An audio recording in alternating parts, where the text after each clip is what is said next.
So my opinion on interviewing based on resumes is that the schools do a pretty good job of filtering out intelligence. So I'm not typically going to interview for intelligence.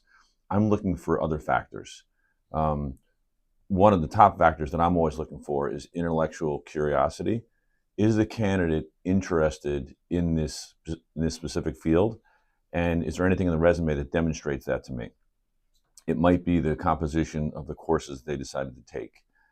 It might be extracurricular activities. It might be things that they've done to give back to the community.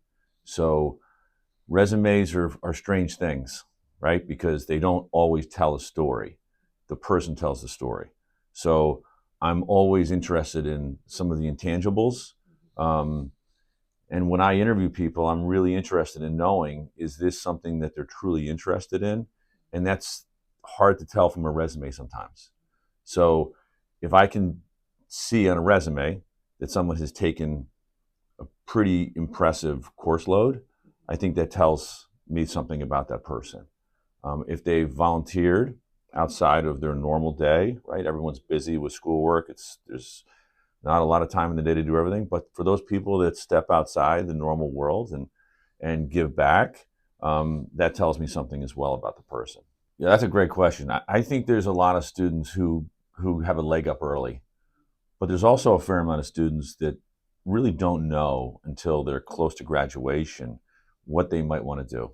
So some students may take a course their senior year that all of a sudden triggers something in their head that's like, this is a really interesting area. I think I might want to pursue it. I'm of the opinion that you can start late and still win. And I've seen it firsthand. So I think the best tool that you can ever use is informational interviewing. Number one, being organized. Talk to a lot of people in a specific area if that's what you think is the area of interest to you. And then find out who you can sit down with and spend time with and shadow them. With the alumni network of Providence College, it's so impressive. And I find it very difficult to believe that any alum will say no. So to the extent that you can reach out and find out people that are working in the area that you're interested in, even if you start late, you still have an opportunity to sit down, spend time with people, informational interview, and kind of drill down or kind of narrow the field of where you think you're interested. Right? It's really hard when you're young to figure out because the world is so big. Right? There's so many opportunities. And what you see as the opportunity set sometimes is very narrow. Once you sit down with people who are fully employed, especially, I'm of the opinion that if you have an opportunity to sit down with people who are 8 years out, maybe 6 to 10 years out, I'd say, they've kind of gone through all the trials and tribulations of those, maybe the first one, maybe the first job, maybe the first two jobs. They know what you're going through and they were there. So I think that those alums, those types of people are super relatable and they can really be helpful to people who are late starters. Yeah, I think that it's very difficult when you're an undergraduate understanding everything that's available to you. So you have to take the extra steps, right? You can learn so much online. You can read a lot, and that makes you smarter. That makes you more intelligent. That makes you more knowledgeable about different fields. But until you actually go and you meet with people and sit down and talk to them and find out what their day looks like, I find it very difficult to really create an edge for yourself, right? When you're interviewing for jobs and you're competing against a lot of different people, you need to develop an edge, right? Everybody has to have some reason why somebody's going to stand up in a meeting and say, you know what? I want to hire Jalissa because it's a competitive field, very competitive. So by networking, you're actually creating that edge, right? You're developing a relationship. And what you're learning is you're learning life skills. So you may not realize it, but even when you're at Providence College and you're going around to different professors or you're going around to different people that you meet through your experience here at Providence, you're learning the power of networking, right? You come to Providence, you know a handful of people. You leave, you know so many people and you know so many families. And networking is huge. It's huge. I think that when you rely solely on applying for jobs online, it becomes really challenging because that's kind of the fat part of the distribution. And you want to try to find a way to get into the tails, right? You want to be someone who has an edge somehow through this process. And that comes down to sponsorship. Okay, so you've been through processes, you've been hired, I know, and that's great. You clearly did the work, right? You created contacts with people who put their hand up and said, I want to hire Jalissa. That's the goal. Yeah, that's a great question. I think, I live my life by the 6 Ps, right? Proper preparation prevents pretty poor performance. So before you get to a super day, before you have an opportunity to meet people one-on-one, you should stand up and practice in front of your friends and your family, right? Where you literally stand up and you have them ask you a series of questions. It's like public speaking, right? You become very comfortable over time being asked questions by your peers or by your family. And then once you go to Super Day, it feels different. You feel prepared. But the one-on-one interview, when you come into the room and you sit down with someone, it's almost like you have to present yourself in a way that seems very professional. And that comes down to dress. That comes down to the way you engage someone, your eye contact, the questions you ask, shaking someone's hand, your cadence when you're talking to someone. I think those super days are really tiring for the person who's doing the interviews. You're going through a lot of candidates. So you have to find a way when you sit down and meet someone of communicating by the end of that interview that this is a job that you're very interested in. This is a company that you could be accretive to. You could add value to them. And at the end of the day, this is you're a person who the interviewer would like to sit next to 12 hours a day, right? Because when we go to work full time, when we leave Providence College and we sit down and we have one of these jobs, we are there a lot. And there's a likability factor that's very important, right? We want to hire people who are enjoyable to work with, are ethical, are hardworking, and they have an intellectual curiosity. I'm a big believer in that. And I really feel that if you do your homework before you go to a super day, before you sit down, okay? If you were to sit down with me and I was to interview you, I would hope that you did your homework on me.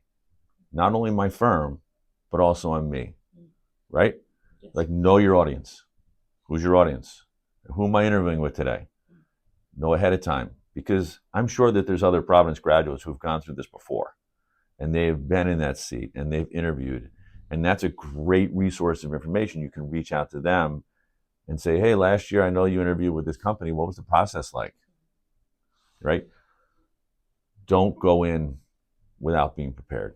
I think people fall into a trap sometimes with those last questions. There are certain questions that people feel are go-to questions, like, can you describe the culture of your firm? So having interviewed candidates at different firms that I've worked at, that's a really hard question for someone to answer. And you're utilizing part of your interview time in a question that's really tough to answer. I think you should ask a question that you really want to know the answer to. So before you go into the interview, you've done your homework on the firm. You've done your homework on the interviewer. What do you want to walk away from that interview with and understand that you didn't know before you walked in? Right? If you were to hire me, what does my potential career trajectory look like? Will I have a mentor? How do you measure success? How often will people be checking in on my progress? Will I have an opportunity at your firm to give back? What's the employee contribution like to the community? I did a lot of community work. Will there be opportunities for me to do community work at your firm? And maybe you've even done your homework on it. Maybe you know about that already and you can ask pointed questions. I see that you have a foundation at your firm. How does it work? Can I get involved? So when I'm walking away from that interview, I'm thinking to myself, okay, here's Jalissa. She came in and she knows a lot about the firm. She knows a lot about me, and she knows a lot about other things that people are not typically going to answer, right? You're competing. You're on a platform where you're competing against a lot of really great students from other schools.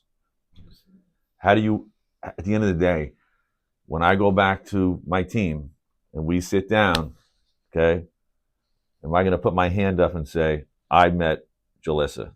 She's awesome. Here's why. Can I leave that? You can do that through the question process, right?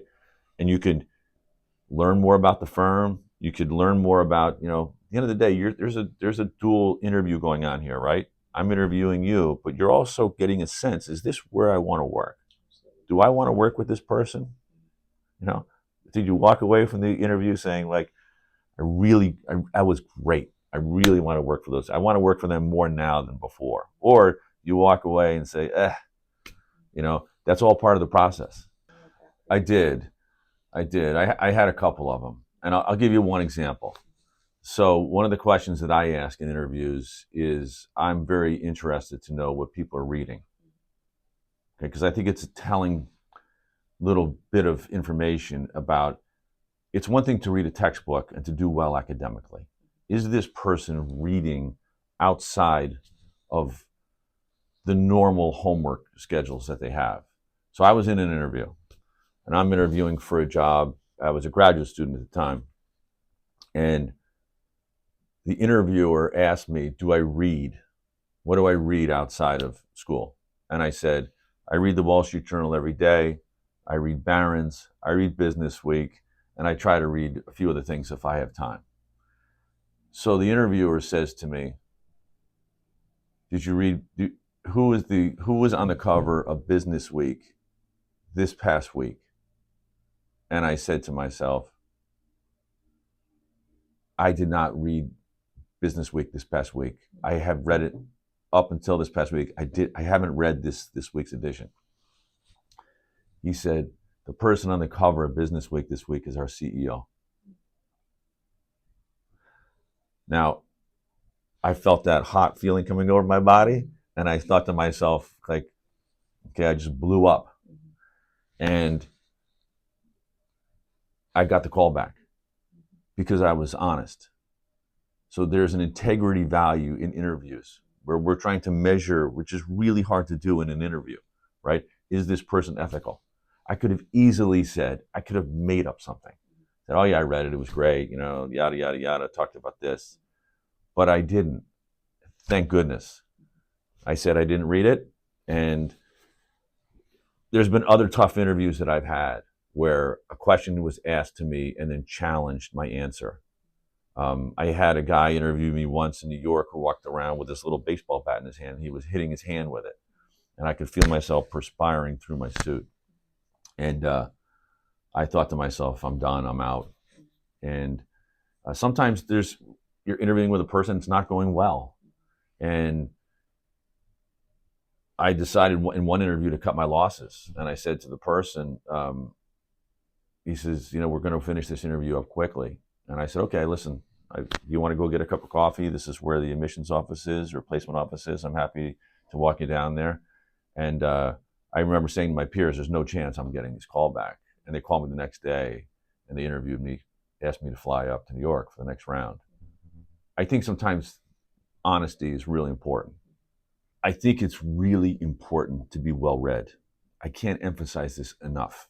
So I like it when students are up to speed on the firm that they're interviewing with and the interviewer, but they're also willing to have a conversation about something other than their favorite class. So when I'm interviewing, I ask a question, not only what you've read, but this is a finance world, okay? What do you think about the markets? What's your thoughts? What's happened recently that you found very interesting? And students who read, you can't stop them. They're so full of information. They're really interested. They want to have that conversation with you. They're very confident around it. Students who have not read outside of class, they're pretty limited as far as what they can say. So I know it's hard. I know it's not a natural all the time for everyone to read, but reading the Wall Street Journal, diving into articles on a specific area that you might have interest in. There's so much going on in the world right now. The markets are fascinating, and if you can take your energy and your interest in the markets and what's happening in the world, and you can bring that into an interview with you, it just makes you that much more attractive as a candidate. And if you limit yourself to, yeah, I'm going to school, I like it, I have a great GPA, I love my professors, that's fantastic. But how do you differentiate yourself from everybody else out there? I think the students who go above and beyond, and I'm not saying that they have to invest in the markets because some students don't have the resources, but I think having an intellectual curiosity as far as what's going on in the world, that's going to transcend in an interview. Because I know when I hire somebody, I want to sit next to somebody 12 hours a day who I like, who I think is ethical, who's a hard worker, but at the end of the day, they're curious. They want to know. And you can have an adult conversation with somebody about something that is as simple as, what do you think of the stock market? What do you think about what's going on in the world right now? It's fascinating times. And for students who embrace it and they bring it into an interview, I think it's a pretty good way to differentiate yourself.